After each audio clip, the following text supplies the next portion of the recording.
So in the last Arabs in Media podcast, which was right after the debate between Biden and Trump, a lot has happened. So we're going to do a recap of the news in the style of a soap opera recap in just a second. Welcome to Arabs in Media. I'm Hazem Jamal, your host. I was on the road and I was really excited about the next episode that was going to come up with a special guest from my travels. But I'm going to continue editing that because it's out of sequence with all of this news. Don't forget to check out the updated Substack on Biden stepping down at Arabs in Media on Substack. It's a free subscription. And don't forget to share this content and give us a follow on your podcast platform of choice. So once again, all of the dizzying news from just a short period of time in the recap style of a soap opera. In the last episode of This Nation is a Fucked Up Mess, Joe Biden debated Donald Trump, but a debate is a loose term. None of us could understand a single word Biden said, but Trump lied all over the place, which reminds us of how fucked up the state of our national politics have always been. Donald Trump called Joe Biden a weak Palestinian, apparently because he thinks Palestinian is an insult, and the new way to measure your dick in front of the world is to boast about who is more anti-Palestinian. Headlines in corporate media tiptoed around how brutal the debate was for Biden, but they finally had to concede, something was off. Calls started to come in for Biden to drop out of the race, mostly from congresspeople you had never heard of. But then George Clooney dropped an opinion piece. I don't know about you, but ever since Clooney played the handyman on Facts of Life, I saw this coming. Am I right, Blair? Joe? Natalie? Tootie? Mrs. Garrett? Bueller? Let's be clear, though. Everyone calling for Joe to step down wasn't because of the genocide on Palestinians.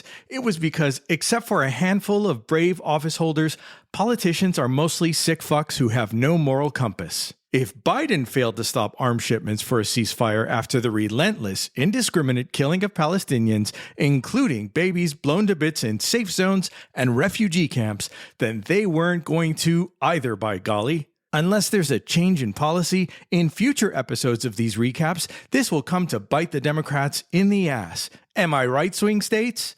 Did I hear Michigan in the house? Someone tried to assassinate Trump at a rally. Politicians from both sides of the aisle condemned violence in politics and then went on with their day to keep the funding going of the bombing of children in Gaza. Trump picked J.D. Vance as his VP running mate.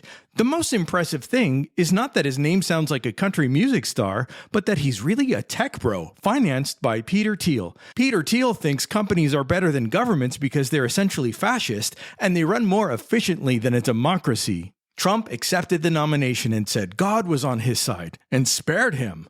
No pressure, God, but half the country is going to be pissed at you in November. All eyes on you. The rest of the RNC was business as usual. Nikki Haley, who once signed a missile in Israel with her name on it that said, "Finish them," kept great company with the rest of the crowd who had tons of signs printed that said, "Mass deportations now." Joe Biden got COVID right around the peak of calls for him to step down, and the New York Times reported that Pelosi and Obama were orchestrating the pressure, as if George Clooney wasn't the heavy hitter. Anyway, Biden was reportedly fuming all weekend, and woe is me. I serve two countries so well, and all I get is a lousy t-shirt and calls for me to drop out of the race. But, you guys, he did. Biden dropped out of the race, thank Clooney. Biden later endorsed Kamala Harris, and all sorts of money came pouring into the Democrats. Yay! Was cheered across the lands, affirming this was a coup, and bipartisan voters agreed that's not an issue here because we're going from horrible choices in November to less horrible choices in November. Now that I have your attention, this brings us up to date and to now. A foreign leader has addressed Congress today, one who has arrest warrants from the ICJ for being a war criminal.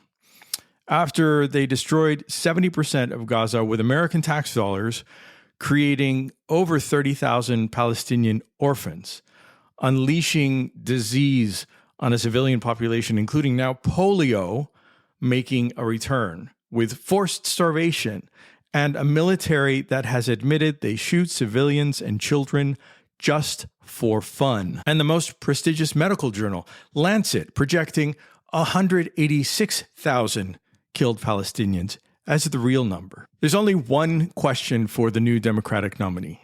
Will she stop arms sales before the election to force a ceasefire, or some other way to force a ceasefire?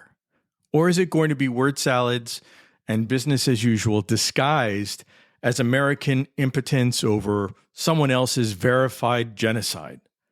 Because if you don't embrace a different and new policy to end our support, I know of a candidate who I wouldn't put past already being behind the scenes with his son-in-law, negotiating things to be on their terms in order to humiliate you, just like Reagan's team did to Carter the day after he was sworn in. And in that bundle, who knows what happens with your reproductive rights, voting rights, and environmental rights. It saddens me often to know how few people understand the connection between all of these rights. So speak up for Gaza, look up your congressperson, and see if they gave a standing ovation to genocide today in Congress. Changing the status quo is going to be more than changing the face. I want to be optimistic, but you have to put your politicians on notice. Thanks for listening to Arabs in Media. And remember, Habibi, genocide is always wrong.